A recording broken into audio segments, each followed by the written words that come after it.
Hello everyone, welcome to my channel. हमारी आज की कहानी है लड़के की पहली चोरी।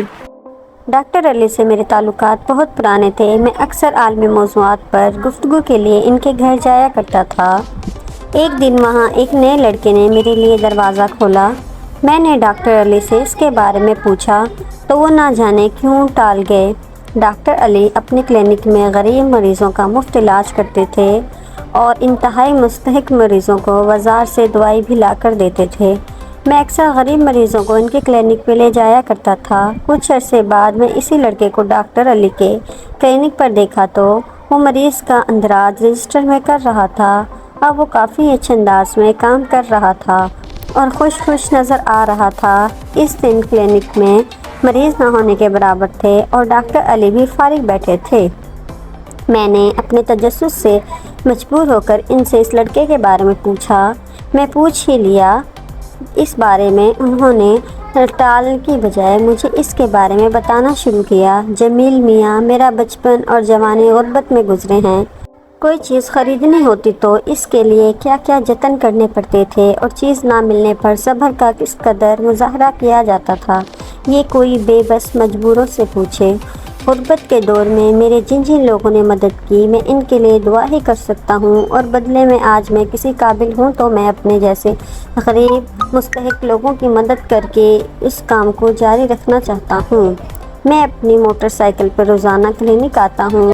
इस दौरान मुझे रास्ते में कोई बच्चा, बुज़ुर्ग या नौजवान मिल जाए और इशारा करके मुझे दूर तक छोड़ने की दरख्वास्त करे तो मैं इन्हें ज़रूर बिठा लेता हूँ। ऐसा करके मैं एक अजीब सी रूहानी खुशी महसूस करता हूँ। ऐसे ही एक मौके पर मुझे नवीद ने इशारा किया कि वो बच्चा है जो बाहर बैठा हुआ काम कर रहा था। नवीद को मैंने पीछे बिठाकर इसे इसकी मंजिल पर उतार दिया। इसी लम्हे मुझे मोबाइल की ज़रूरत महसूस हुई। मैंने जेब में हाथ डाला तो वो नहीं था। मैंने फ़ौरन एक नज़र नवीद की जानब डाली जो अभी उतर कर जाने की तैयारी कर रहा था। मेरे देखने पर वो घबरा गया। मुझे समझ में देरी ना लगी कि मेरी जेब से मोबाइल इसी ने निकाला है और फिर पता चला कि इसकी ये पहली चोरी है।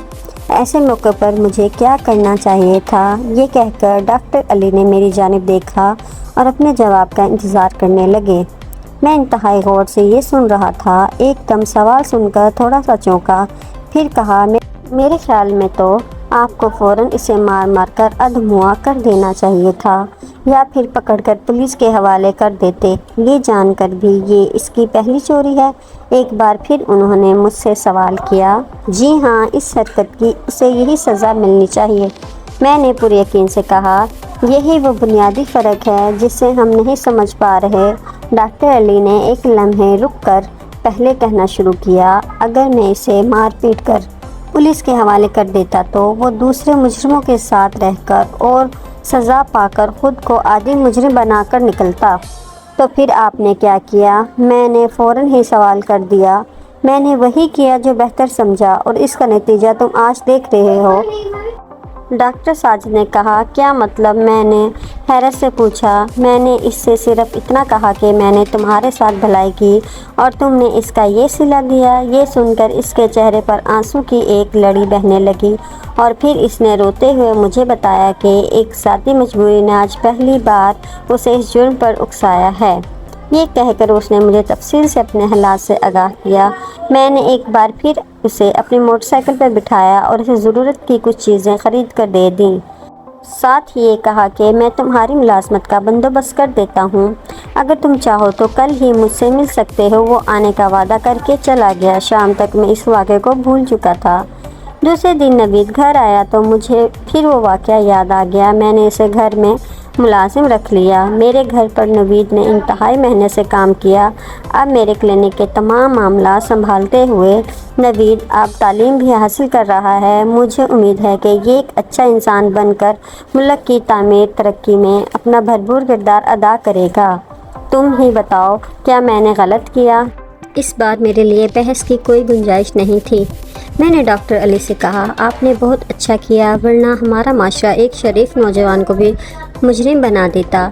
جب میں کلینک سے باہر نکل رہا تھا تو نوید کو دیکھ کر وہ بڑی توجہ اور محنت سے اپنا کام کر رہا تھا۔